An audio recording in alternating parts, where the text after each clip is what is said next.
Hello friends, कैसे हैं आप सब। दोस्तों, हम में से कितने लोग अपने काम से कभी बोर हो जाते हैं। मुझे लगता है हर किसी को बोरियत का शिकार होना ही पड़ता है, बोर्डम फील करते ही हैं हम। तो आपको क्या लगता है, ये बोर्डम बोर्डम हमारे लिए किसी भी एंगल में फ्रूटफुल है क्या? ये हमारे लिए लाभदायक है क्या? चलिए इसे समझते हैं। दोस्तों, हम में से अधिकांश लोग जब भी बोर्डम फील करते हैं, या तो हम कुछ खाने लग जाते हैं या फिर कुछ ऐसे अनहेल्दी एक्टिविटी करने लग जाते हैं जो कि हमारे लिए कोई काम का नहीं रहता है, यानी कि वो भविष्य में हमारे लिए एक अलार्म ही क्रिएट करेगा। तो हमें इस चीज़ों से कैसे बचना चाहिए? फ्रेंड्स, कई बार हम बोर्डम फील करते ही या तो किसी कंपनी की तलाश में रहते हैं, किसी से बात करें या फिर किसी के साथ अपना फीलिंग शेयर करें, और कुछ भी उटपटांग करने लग जाते हैं जब भी हम बोर होते हैं। फॉर आवर इंस्टेंट ग्रेटिफिकेशन, तुरंत हमें जो आनंद दे, तुरंत हमें जो एक टेस्ट दे, वो काम हम करने लग जाते हैं। लेकिन आपको मैं बता दूं कि ये बहुत ही इम्पॉर्टेंट समय होता है। ये हमें एक इंडिकेशन देता है कि हमारे लाइफ में कुछ कमी है, हमारे लाइफ में कुछ अच्छा नहीं चल रहा है, इसीलिए हम बोर्डम फील करते हैं।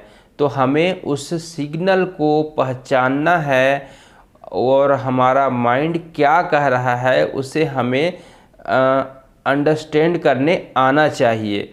फ्रेंड्स, हम में से अधिकांश लोग कुछ ऐसे प्रोडक्टिव काम में भी लग जाते हैं जो हमारे लिए बेस्ट रहता है, और उस समय हम ऐसे ऐसे कुछ क्रिएटिव कार्य करने लग जाते हैं या उसकी तलाश कर लेते हैं जो हमारे लिए बेस्ट रहता है, यानी कि हम अपने बोर्डम का एक बेस्ट यूजेस ढूंढ लेते हैं।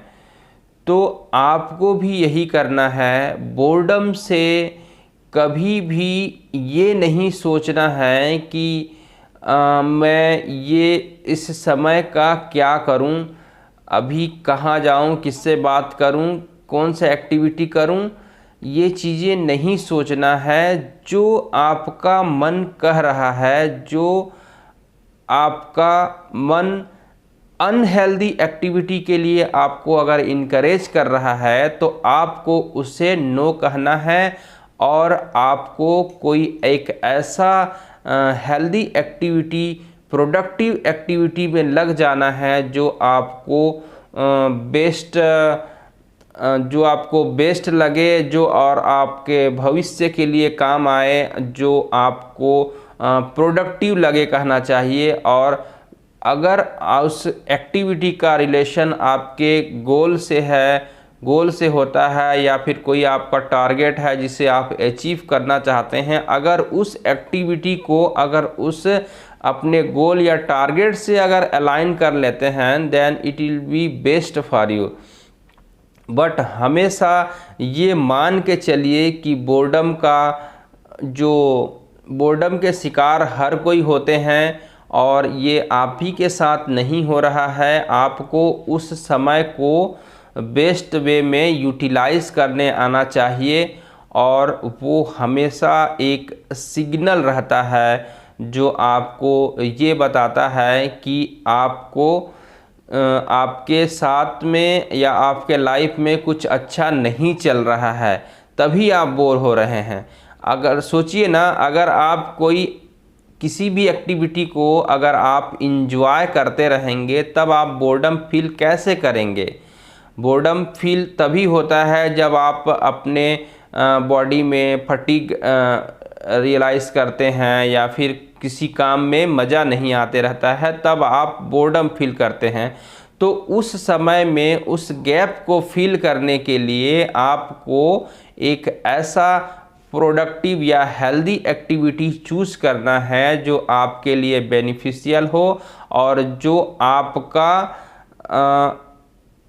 एक ऐसा साथी बने, एक ऐसा हेल्प करे जो आपको लॉन्ग टर्म में आपके लिए बेनिफिशियल प्रूव हो। ऐसा ही हेल्दी एक्टिविटी आपको अपने बोर्डम को दूर करने के लिए चूज़ करना है।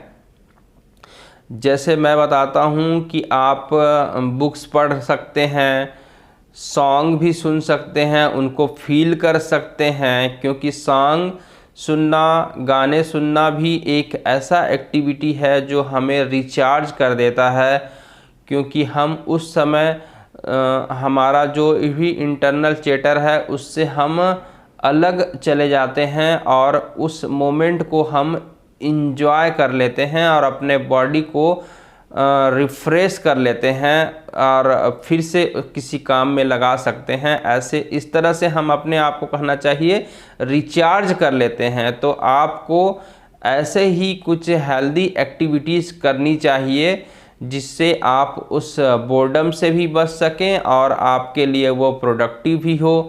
तो फ्रेंड्स, यही एक छोटी सी बात जो मैं आपके साथ शेयर करना चाहता था और आपको ये बताना चाहता था कि बोर्डम सिर्फ आप ही फील नहीं करते हैं, हम में से हर कोई बोर्डम फील करता है, बोरियत का शिकार होता है, लेकिन हम ऐसे अनहेल्दी एक्टिविटीज़ में ना चले जाएं।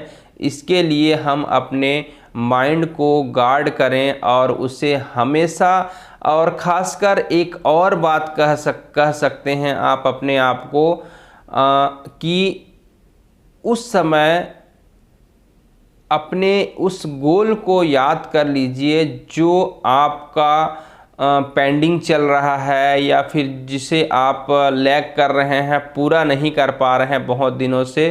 तो आप उस काम में लग जाइए और इस तरह से, मतलब कुछ भी करिए पर अनहेल्दी एक्टिविटी में मत जाइए, चाहे वो सुबह हो, चाहे शाम, दोपहर, किसी भी समय में आपको हेल्दी एक्टिविटी ही चूज़ करना है। अगर आपको खुद से प्यार है और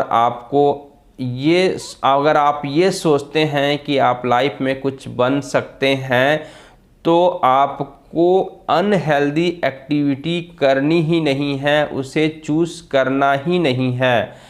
हमेशा अपने आप को प्रोडक्टिव वर्क की तरफ ही ले जाना है, क्योंकि देखिए फ्रेंड्स, अगर इंस्टेंट ग्रेटिफिकेशन की बात करें तो वो हमेशा हमारे लिए पेनफुल ही होता है। वो समय, उस टाइम को हम किल कर लेते हैं, पर अपने साथ ही साथ अपने हेल्थ को रूइन कर लेते हैं अनहेल्दी ईटिंग करके या कुछ भी अनहेल्दी एक्टिविटी करके। तो ऐसा हमें बिल्कुल नहीं करना है, अपने आप से प्यार करना है, अपने आप को ये दिखाना है कि आप जो है यानी कि खुद को ये बोलना है कि मैं अपने लिए एक बेस्ट फेलो हूँ, मैं अपना एक बेस्ट साथी हूँ, तो मैं अपने लिए हमेशा बेस्ट ही चुनूँगा। तो दोस्तों, आपको यही करना है और मुझे पता है आप ऐसे ही करते होंगे, लेकिन कभी कभी हम ये भूल जाते हैं कि हमसे क्या गलतियां हो रही हैं, और ये चीज़ें जो है अगला देख पाता है कि हाँ, वो व्यक्ति के द्वारा ये गलती हो रही है। वो अभी हड़बड़ी में, जैसे फॉर एग्ज़ाम्पल अभी हड़बड़ी में वो बाइक लेके जा रहा है पर उसने हेलमेट नहीं पहनी है, तो कई बार दूसरे को दिखता है गलती कि वो उससे गलतियां हो रही हैं, लेकिन खुद को कभी कभी रियलाइज़ नहीं होता है। तो उसके लिए हम और आप एक दूसरे को वो रियलाइज़ कराएं, एक दूसरे को महसूस कराएं और एक दूसरे का बेस्ट कंपेनियन बने। मैं तो यही चाहता हूं। ठीक है फ्रेंड्स, हम मिलेंगे एक और नए वीडियो में एक और नए थॉट के साथ। तब तक के लिए आप खुश रहिए और हमेशा अपने किसी भी फ्रेंड की या किसी भी कलीग की जितना बेस्ट पॉसिबल हो सके उसकी हेल्प कीजिए, क्योंकि वो आपके लिए एक रिटर्न होके आएगा और आपके लाइफ में भी मैजिकल चेंज आएंगे। ठीक है दोस्तों, thank you for listening. You are so lovely, you are so great. Thank you friends.